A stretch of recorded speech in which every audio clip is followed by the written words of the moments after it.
Akhil NRD എല്ലാവരും അത്യാവശ്യം ഇപ്പം ഈ വിഷയം അറിഞ്ഞു കാണും. അഖിൽ ബ്രോൻ്റെ ഭാര്യ ഒരു ബസ് ജീവനക്കാരൻ്റെ കൂടെ ഒളിച്ചോടിപ്പോയി. ഇതിൽ വലിയ അതിശയം എന്താണെന്ന് വെച്ചാൽ റിയൽ ലൈഫ് എങ്ങനെയാണെന്ന് നമുക്കറിയില്ല.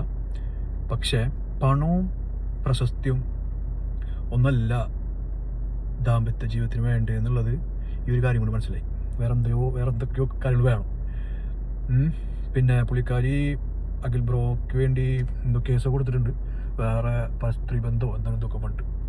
എനിവേ അഖിൽ ബ്രോ ഇവിടെ ഭാഗത്ത് തെറ്റുണ്ടെന്ന് പറയാം. പക്ഷേ ഏറ്റവും കൂടുതൽ ഇത് എഫക്റ്റ് ചെയ്യാൻ പോകുന്നത് അഖിൽ ബ്രോക്ക് ആയിരിക്കും. കാരണം ഫെയിമും ഫിലിം അതുപോലെ തന്നെ സോഷ്യൽ മീഡിയ ലൈഫ് കാര്യങ്ങളൊക്കെ ഉള്ള ഒരു വ്യക്തിയാണ്. അപ്പോൾ ഏറ്റവും കൂടുതൽ എഫക്റ്റ് ചെയ്യാൻ പോകുന്നത് അഖിൽ ബ്രോക്ക് ആയിരിക്കും. അപ്പോൾ ജസ്റ്റ് വിട്ടുകളയാ, പോവാനുള്ളത് പോവും. എന്തായാലും അതിനെ പിടിച്ചെടുത്താൻ പറ്റില്ല.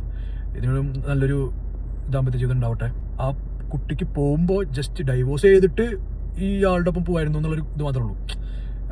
ഡൈവോഴ്സ് ചെയ്ത് കാര്യങ്ങൾ തീർത്ത് പിന്നെ കുട്ടിക്ക് വേണമെങ്കിൽ ആളെ ഇതിപ്പോൾ അവൻ അഖിലിൻ്റെ ഒപ്പം നിന്ന് കാര്യങ്ങളെല്ലാം അവൻ്റെ ചിലവ് ജീവിച്ചിട്ട് അവനൊരുമാതിരി മൂഞ്ചിച്ച് പോയ ഒരു അവസ്ഥ പോലായി. എനിവേ എനിക്കറിയില്ല എന്താ നടക്കുന്നത് നാട്ടിൽ. എങ്ങനെ നമ്മൾ ഒരാളെ വിശ്വസിക്കുക? How can we trust A person?